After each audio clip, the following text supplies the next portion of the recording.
네, 시청자 여러분 안녕하십니까. 주말 뉴스 BGM 머니입니다.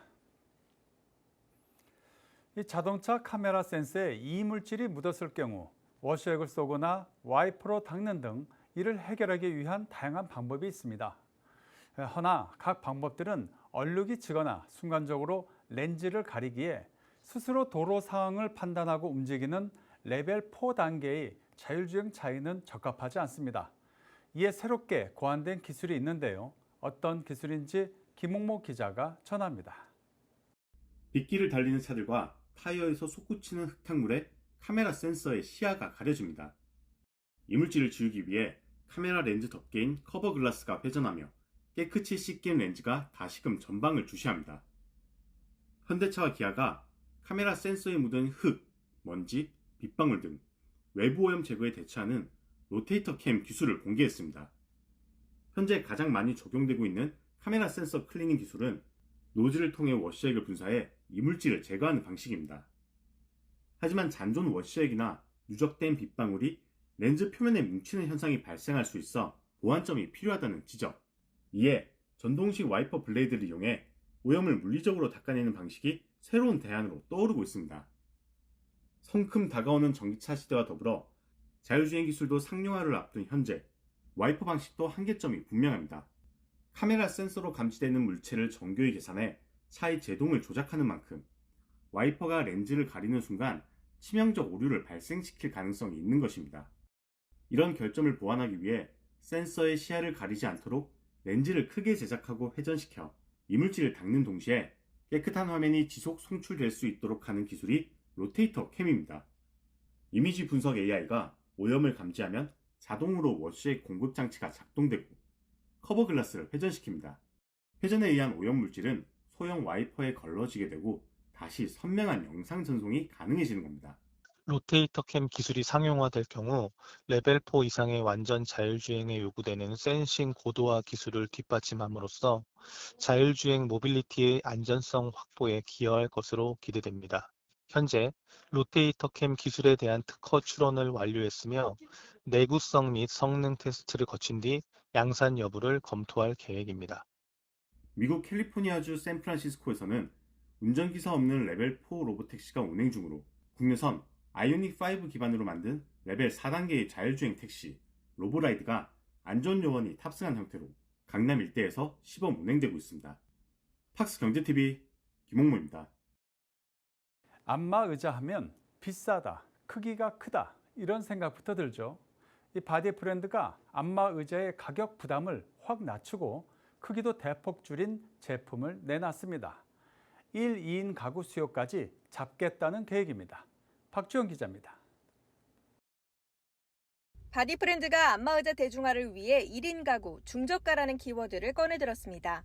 작은 사이즈를 찾는 고객의 니즈에 맞춰 컴팩트한 사이즈와 가격이 기존 제품의 절반 수준인 안마의자를 선보인 겁니다. 사이즈와 가격은 줄였지만 마사지 프로그램은 기존의 핵심 기술들을 그대로 적용해 가성비를 크게 높였습니다. 팔콘은 컴팩트한 사이즈이지만 로보워킹 테크놀로지의 핵심 기능은 물론 첨단 기술로 개발된 다양한 기능이 탑재되어 있어서 저희 바디 브랜드에서 자신 있게 자랑하는 제품입니다. 특히 컴팩트한 사이즈 덕분에 늘어나는 1, 2인 가구 고객들에게 큰 사랑을 받게 될 것입니다. 팔콘은 바디 브랜드 제품 중 가장 작은 크기로 무게는 기존보다 약 36% 가벼워졌는데요. 바디 브랜드는 이번 팔콘 론칭으로 늘어나는 1, 2인 가구를 집중 공략한다는 계획입니다. 또 온라인 시장을 중심으로 보급을 확대해 연말까지 매출 300억 원을 올리는 것이 목표라고 밝혔습니다. 온라인 시장을 한 1,000억 정도의 규모로 지금 보고 있는데 그중에서 저희가 한 30% 정도는 우리가 올해 안에 좀 바디 브랜드가 시장을 점유하는 그런 구조로 좀 만들어 가려고 나아가 재활 시장 진출에 대한 계획도 밝혔습니다. 재활에 도움이 되는 생활형 안마의자를 선보여 국내에서 1조 7천억 원에 이르는 재활 시장에 진출하는 등 의료 보조기기 기업의 입지를 확고히 다지겠다는 포부입니다. 팍스경제TV 박주연입니다. 무드업 냉장고, 스타일러 등 생활 가전들이 이 피규어하고 만나면 어떤 모습일까요? LG전자가 독일의 왕구 브랜드 플레이모빌과 협업해 전시 공간을 마련했습니다. 박나연 기자입니다. 각종 캐릭터와 가전들이 알록달록 색을 입고 한쪽 벽면을 가득 채웠습니다. 곳곳에 피규어가 가득한 이곳은 세상에서 가장 귀여운 가전이라는 컨셉으로 운영되는 LG전자의 팝업 스토어. 무드업 냉장고 워시타워, 스타일러 등 프리미엄 생활가전과 독일 완구 브랜드 플레이모빌이 협업해 만든 피규어가 함께 전시된 공간입니다. LG전자는 가전의 새 발견을 이끄는 계기로 활용하고자 이번 전시를 기획했다고 설명했습니다. 전시는 노라존, 헨리존, JJ존, 행운의 스크래치 카드존, 컬러링 체험존 등 총 5개의 공간으로 구성됐습니다. 각 구역마다 대형 피규어와 함께 사진을 찍거나 플레이모빌 도안에 컬러링을 하고 게임을 즐기며 직접 체험하는 시간을 경험할 수 있습니다. 이렇게 체험하는 것 있는 것도 신기했고 재밌는 것 같아요. 저렇게 레고랑 접목해서 하는 것도 맨날 똑같은 모형 보는 것보다 신기하고 귀엽고 재밌는 것 같아요. 각종 경품 이벤트도 진행해 당첨 고객은 플레이모빌 피규어, 커피 쿠폰, 플레이모빌 스티커 등도 받을 수 있습니다. 현장 관계자는 피규어 모형과 실물 모델의 비교를 통해 실제 매장에서 상담과 구매로 이어지는 사례가 많다며 이번 전시의 효과를 짚었습니다. 아이들과 함께 이제 색칠 공부하시는 분들도 많이 있고요. 특히 플레이모빌이라는 그 제품 자체가 매니아층들이 많다 보니까 LG랑 같이 가전이랑 어떻게 협업했는지 그 제품들을 보기 위해서 많은 분들이 찾아주고 있습니다. 한편 팝업 스토어는 오는 27일까지 진행될 예정입니다. LG전자는 가전을 보다 귀엽고 재미있게 접할 수 있게 함으로써 미래 고객인 알파 세대를 공략한다는 구상입니다. 팍스경제TV 박나연입니다. 슬리퍼 차림으로 집 주변의 각종 편리함을 누릴 수 있는 슬세권 단지가 수요자들의 눈길을 끌고 있습니다. 단지 내 5,500평 규모의 대형 상업시설이 들어서고 수영장과 문화공원 등이 단지 앞에 조성됩니다. 전영석 기자입니다. 인천 계양구 효성동에 새롭게 분양하는 아파트의 견본주택 현장. 평일 오전임에도 내 집 마련에 나서는 수요자들의 발걸음이 이어졌습니다. 청약 상담 열기도 뜨거웠습니다. 견본주택이 열린 후 순식간에 청약 상담석이 꽉 찼고 오후 4시경에는 400명 넘는 인원이 청약 상담을 받았습니다.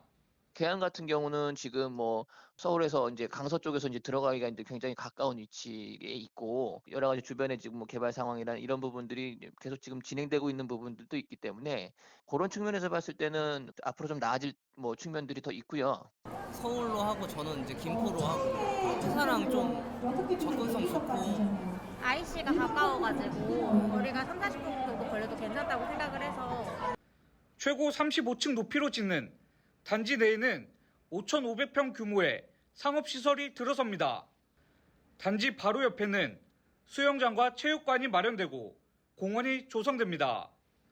단지 내에서 쇼핑부터 여가까지 한 번에 해결할 수 있는 생활권이 구축되는 겁니다. 쇼핑이나 이제 외식 같은 거를 단지 내에서 이제 할 수 있으면 그런 게 좋을 것 같아요. 단지 내 세대는 전용 59에서 84제곱미터 중소형 평형으로 구성됩니다. 전용 75제곱미터 A타입은 주방과 거실 간의 거리를 극대화해 탁 트인 개방감이 특징. 전용 84제곱미터 C타입은 안방과 침실에 드레스룸이 마련되고 팬트리를 비롯해 넉넉한 수납 공간을 확보했습니다. 세대는 발코니 확장 시 붙박이장, 수납장, 화장대, 시스템 가구 등을 기본으로 제공합니다. 수요자들의 자금 부담을 덜기 위한 중도금 무이자 혜택도 지원합니다. 최근 서울을 중심으로 분양시장의 열기가 뜨거운 상황. 이러한 분위기가 인천 지역까지 이어질지 귀추가 주목됩니다. 팍스경제TV 전영섭입니다. 신재생 에너지 전문 기업인 윌링스가 창립 20주년을 맞아 새로운 변화를 준비하고 있습니다. 실적 부진을 타개하기 위해 기존에 하지 않았던 발전 사업권 관련 신사업을 추진하고 있습니다. 배석원 기자의 보도입니다. 태양광 발전 설비가 광활하게 펼쳐져 있습니다. 전남 영광군의 상하사리 태양광 발전 사업장과 원주 무장 솔리팜 현장입니다. 이 같은 태양광 발전 현장에 투입하는 태양광 전력 변환 장치를 만드는 기업이 윌링스입니다. 신재생 에너지 전문 기업인 윌링스가 주력 생산하는 제품은 태양광 전력 변환 장치, 태양광 발전 시설에서 발생하는 전류를 변환하는 역할을 하는 설비입니다. 제 뒤로 보이는 이 제품이 윌링스의 주력 제품인 태양광 전력 변환 장치입니다. 태양광 패널을 통해서 전기가 생성이 되면 이 변환 장치를 통해서 우리가 일상생활에서 사용하는 교류로 변환하게 됩니다. 태양광 패널을 통해 직류가 생성되면 바로 사용할 수 없고 이 같은 전력 변환 장치를 통해 교류로 전환해야 합니다. 현재는 내수 업황악화로 매출이 주춤한 상황이지만 불과 2년 전만 해도 전체 매출 361억 원 가운데 211억 원을 이 제품 매출로 올렸습니다. 그만큼 기술력에서는 자신감이 큽니다. 750kg로 표준화를 해서 최소 1메가에서 최대 3메가까지 5가지의 용량으로 만들어져 라인업이 구축되어 있습니다. 이 제품 같은 경우는 750kg 하나만 문제가 된다 그러면 나머지 2.25메가 같은 생산할 수 있는 그런 특징을 가지고 있습니다. 윌링스의 매출은 크게 신재생 에너지와 파워 솔루션 두 영역에서 올리고 있지만 영업 손실은 해결해야 할 과제입니다. 그만큼 윌링스 입장에선 부진한 실적을 뛰어넘을 수 있는 돌파구 마련이 절실한 상황입니다. 저희가 활로를 좀 모색을 해야 될 필요성이 있어서 최근에 저희 기본에 이제 좀 그렇게 치중하지 않았던 EPC 사업이라든지 아니면은 저희 이런 발전 사업과 관련된 개발 사업을 좀 회사에서 신규 모멘텀으로 지금 그렇게 진행하려고 하고 있고, 그게 하반기에 일부 좀 저희가 실적으로서 좀 나타나지 않을까 그렇게 지금 기대하고 있는 상황입니다. 올해로 창립 20주년을 맞은 윌링스가 어떤 성장의 엔진으로 변화를 만들어낼지 주목됩니다. 팍스경제TV 배석원입니다. 자, 윌링스에 대해서 계속해서 얘기 나눠보겠습니다. 배석원 기자 나와 있습니다. 배 기자, 자, 일단 실적이 부진합니다. 이를 만회하기 위해서 이 새로운 신사업을 하겠다는 의도인데요. 네, 그렇습니다. 윌링스의 신사업 역시 주력 사업 테두리 안에서 진행한다는 계획입니다. 현재 전남 영광군의 90메가와트 수상 태양광 발전 사업을 추진하고 있는데요. 이 사업 규모만 대략 1,600억 원 정도입니다. 이 신사업을 현재 윌링스와 태영 ENC 등과 진행 중이라고 밝혔습니다. 저희 사업은 영산호 프로젝트인데요. 수상 태양광 사업이고요. 저희가 지금 현재 지자체와 그다음에 각 주민회 쪽 관련돼서는 지금 주민 동의는 다 100% 끝난 상황이고요. 저희가 이제 SPC 법인 지금 설립한 단계에 있고, 그 프로젝트 같은 경우 예를 들어서 한 내년이나 쯤 돼서 착공이 들어가가지고 내후년쯤이면은 실제 운영할 수 있는 그런 지금 발전 사업입니다. 자, 그러니까 이제 윌링스가 수상 태양광 발전소를 직접 운영하면서 수익을 내겠다 이런 계획인 거죠? 네, 일단 투 트랙으로 가져가겠다는 것이 윌링스의 전략입니다. 그동안 태양광 인버터 제품 생산과 태양광 EPC 사업이 주를 이뤘다면 앞으로는 발전소 구축 단계에서부터 참여하고 향후엔 직접 발전소를 운영하는 주체까지 염두하고 있다고 전했습니다. 하지만 당장은 개발권 판매에 무게를 두고 있는 것으로 보입니다. 이런 형태의 사업을 앞으로 하나의 사업 모델로 만들고 장기 프로젝트로 이어간다는 구상입니다. 저희가 윌링스 자체적으로 저희가 향후에 발전소 운영이 가능하다고 하면 좋겠지만은 그게 안 된다 하면은 저희가 일부 이 개발업 관련돼 가지고서는 이게 제가 구체적으로 어느 쪽이 매수인이 될 거라고 얘기는 좀 못 드리지만은 그쪽의 지분 매각이라든지 상권 매각을 통해 가지고 회사가 좀 회수할 수 있는 좀 그런 류의 사업을 저희가 계속 추진할 생각이고, 기업이 기존에 하지 않았던 것을 이렇게 새롭게 한다는 것 쉽지 않을 것으로 보이는데요. 네, 올해로 윌링스가 창립 20주년을 맞았는데요. 그동안 태양광 인버터와 EPC 사업 등으로 업계에서 이름을 알려왔는데 최근에 매출과 영업이익 면에서 부진을 겪고 있습니다. 업황이 좋지 않은 탓이 가장 큰데 최 대표는 이 시기를 전화위복의 기점으로 만들겠다는 계획입니다. 제가 이제 대표이사 부임한 지 1년이 좀 넘었는데 향후 저희 회사의 10년, 20년 후를 제가 그려봤을 때 지금의 윌링스 입장에서 좀 새로운 모멘텀이 필요하다고 생각이 듭니다. 그거를 저희가 지금 목표로 삼고 있는 게 제가 아까 방금 말씀드렸던 이런 개발 사업권들 관련된 좀 영역에 대한 좀 동력 확보, 그 다음에 저희가 기존에 수행하지 않았던 신재생 에너지 사업에 관련된 좀 그쪽 영역의 진출, 이걸 좀 하나의 저희가 기회로 삼고자 합니다. 최병하 윌링스 대표이사. 이렇게 회사가 어려울 때 회사에 대해서 그대로 이렇게 인터뷰하기가 사실상 쉽지 않습니다. 그래도 우리 팍스경제TV 인터뷰에 응해 주셨습니다. 참 고맙다는 이야기를 하고 싶고요. 2003년에 윌링스가 설립이 됐죠. 올해로 20주년입니다. 지금까지 기업이 어렵긴 했지만 이제 새롭게 신사업을 한다고 하니 잘 되기를 우리 팍스경제TV도 응원하도록 하겠습니다. 지금까지 배성훈 기자와 함께했습니다. 수고하셨습니다.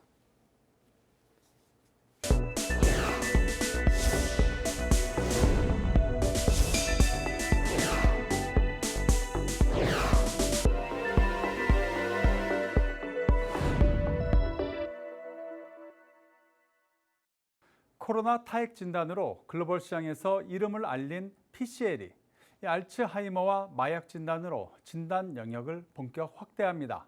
공급 및 매출 계획, 김효선 기자가 김소연 대표를 만나 살펴봤습니다. 비즈 초대석입니다.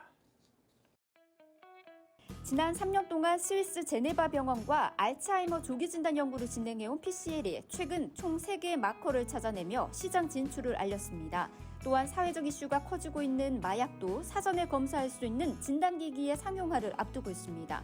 각각의 진행 상황 자세히 들어봤습니다. 저희가 알츠하이머 진단을 사실 시작한 거는 스위스랑 같이 국제 공동 연구를 시작했습니다. 알츠하이머 질병 같은 경우는 굉장히 복잡한 질병이라 한 마커 갖고 안 될 거란 말이에요. 그래서 여러 개 마커를 검사할 수 있는 기술을 가진 저희 회사를 찾아왔습니다. 저희가 그걸 바탕으로 국제 공동 연구를 받아서 3년 동안 했습니다. 그래서 결과적으로 3개의 마커를 찾았습니다. 저희가 만든 마커는 그런 게 생기기 전에 아주 조기에 알 수가 있거든요. 그러고 나면 여러 가지 또 치료 방법이 있을 수 있습니다. 그 알츠하이머 치료 이런 부분은 저희가 결국은 병원 진단이거든요. 그래서 병원을 통해서 저희가 허가를 받고 공급을 해야 합니다. 그래서 얼마 전에 이제 스위스에 특허도 등록이 됐고 저희가 이제 다른 곳으로도 계속 특허 등록을 하면서 저희는 이 진단은 저희 유통을 잘하는 쪽으로 저희가 만들어서 공급하는 방법으로 하려고 합니다. 저희가 그 코로나 동안 어떻게 생각하면 유통망을 좀 많이 구축을 했습니다. 그런 쪽을 통해서 계속 공급을 하려고 하고 있습니다. 제가 최근에 이제 중국을 한 2번 정도 다녀왔는데 그 이유가 중국에서 사실 내수 시장에서 뭐 2번째, 3번째 하는 회사들의 초청을 받아서 갔습니다. 우선 그 중국 회사도 혈액원 진단, 고위험군 바이러스 진단하는 아주 그 하이 리스크 바이러스에 대해서는 아직까지 솔루션을 갖고 있지 않습니다. 그래서 저희 제품을 기술 이전식으로 공급을 하고 그쪽에서 이제 허가를 받아서 중국에 있는 혈액원 시장을 미국 걸 대체하게 이렇게 공급할 계획을 세우고 있고요. 반대로 이제 중국은 그렇게 하이 리스크 제품은 아니더라도 평범하게 쓰는 병원에서 많이 쓰는 큰 기계에 대한 시작 퀄리티가 좋은데 우리나라는 아직까지 어느 회사도 개발한 게 없습니다. 독점이기 때문에 그 다국적 회사들이 굉장히 높은 가격에 사실 공급을 하고 있거든요. 그래서 그거를 저희가 중국 제품을 들여다가 판매를 하고 국내 시장 대신에 우리 제품을 중국에 파는 서로 이제 윈윈 전략을 사용하려고 합니다. 최근에 제가 미국에 갔을 때 그 타진하고 온 게 미국에 있는 슈퍼마켓이나 일반적인 유통 채널을 통해서 마약 키트 공급하는 것을 저희가 타진했습니다. 내가 원하지 않는데 마약을 먹으면 안 되잖아요. 그래서 저희는 이제 음료에서 마약을 검사하는 것을 지금 개발을 했습니다. 그래서 그걸 이제 미국에 좀 유통 라인을 통해서 수출하고 또 우리나라에서도 이제 제약사나 편의점 이거는 일반 공산품이거든요. 음료에서 12가지 마약을 검사하는 키트를 공급하려고 하고 있습니다. 저희의 궁극적인 목적은 모든 진단을 항상 우리 근처에서 뭐 가정에서 할 수 있는 의료 가전 쪽으로 규제를 개선하면서 나가려고 하고 있습니다.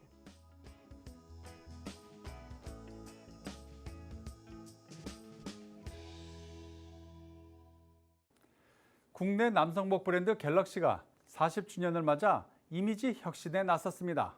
젊은 이미지를 확보하기 위해 캐주얼 상품을 강화하고 명품 브랜드들을 겨냥한 고급화 전략도 펼친다는 계획입니다. 박주영 기자입니다. 올해로 출범 40주년을 만든 삼성물산 패션 부분의 대표 남성복 브랜드 갤럭시. 갤럭시가 캐주얼 확대와 함께 정장의 고급화를 더하며 투트랙 전략에 나섭니다. 남성 정장 시장이 저출산과 노타이, 재택근무에 따른 구조적인 수요 감소 문제에 봉착하자 이에 맞게 변화에 나선 겁니다.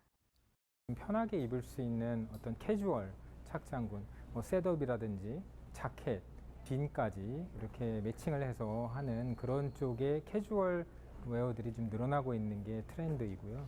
현재는 갤럭시의 경우에 정장의 비중, 매출 비중보다 캐주얼의 비중이 더 이제 많아졌고, 그리고 성장성 또한 한 20% 이상 성장을 하면서 이를 위해 제품군을 다양화했습니다. 명품과 견줄 수 있는 최고급 라인인 란스미어와 자체 개발 소재를 적용한 프레스티지 라인, 합리적 가격대를 내세운 갤럭시 라인에 더해 30대 젊은 감성을 겨냥한 GX 라인으로 상품군을 세분화했습니다.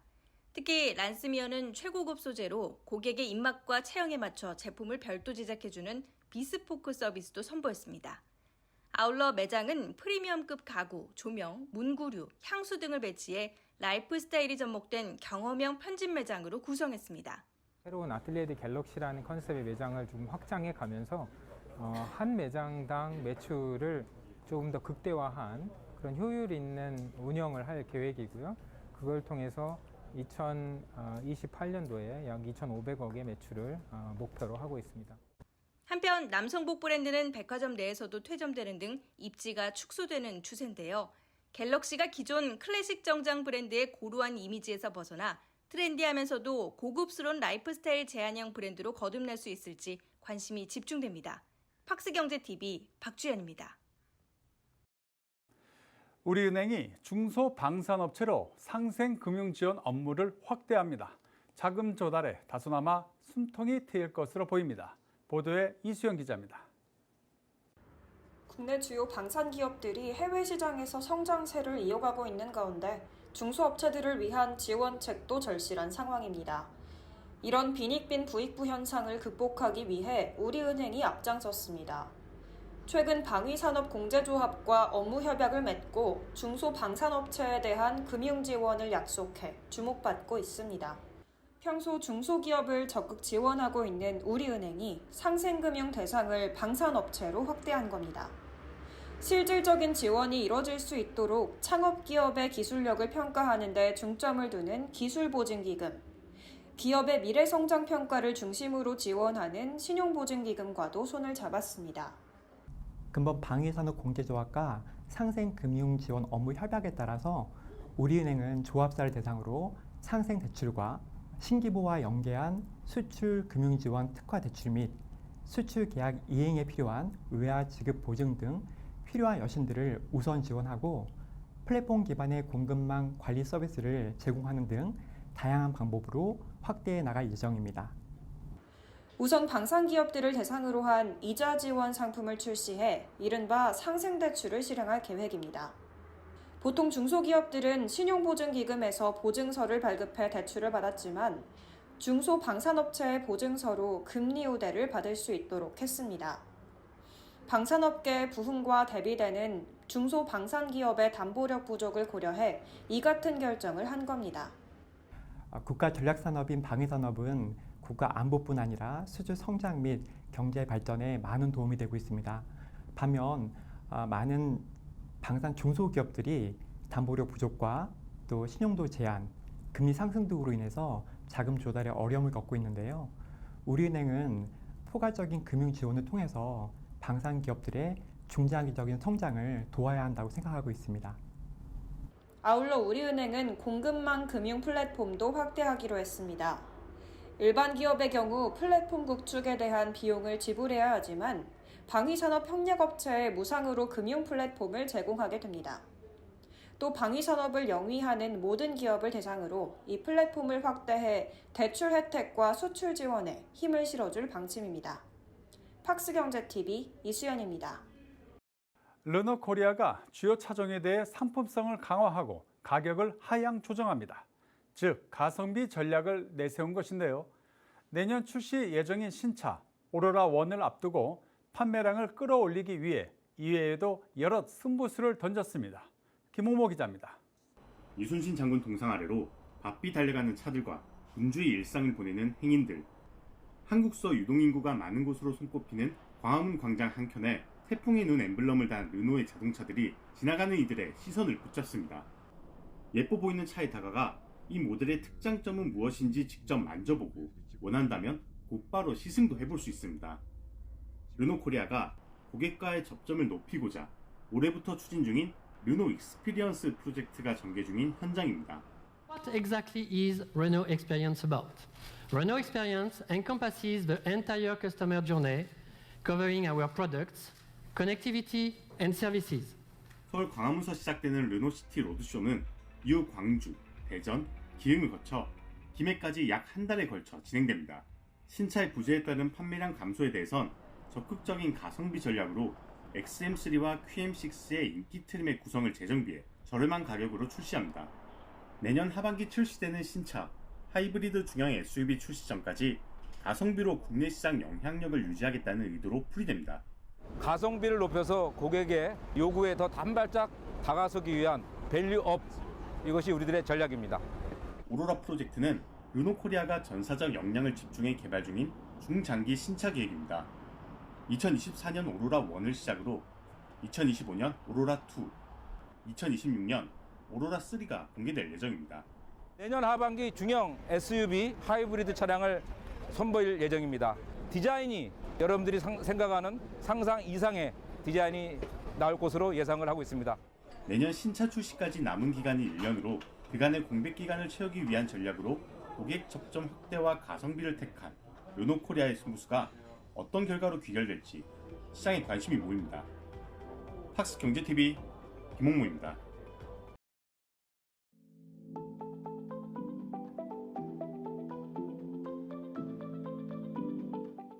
이제는 총 250종 이상의 다양한 쿠키들이 거대한 서사를 구축하면서 지속적으로 세계관을 확장해 나가고 있는데요. 쿠키런은 그 세상의 한계를 부수며 달려나가는 쿠키들을 통해서 용기와 도전의 소중한 가치를 전하고 있고, 또 오늘의 주인공 쿠키런 브레이버스 또한 그런 가치를 표방하여서 이름 지어졌습니다.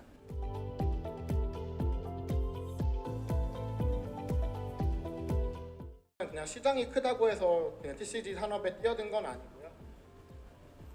이미 한번 출시된 적이 있는 저희 컬렉팅 카드가 작년에만 880만 팩 이상이 판매가 되면서 우리 팬들의 마음을 좀 알 수 있는 기회가 됐었고,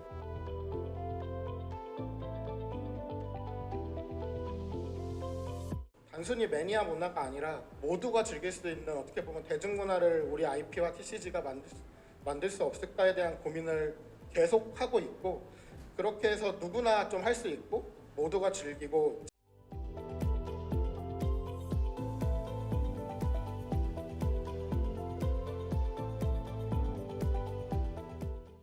이상으로 BGM 머니를 마칩니다. 다음 주에도 우리 기자들이 발로 뛰는 생생한 현장의 모습 우리 시청자 여러분께 전해드리겠습니다.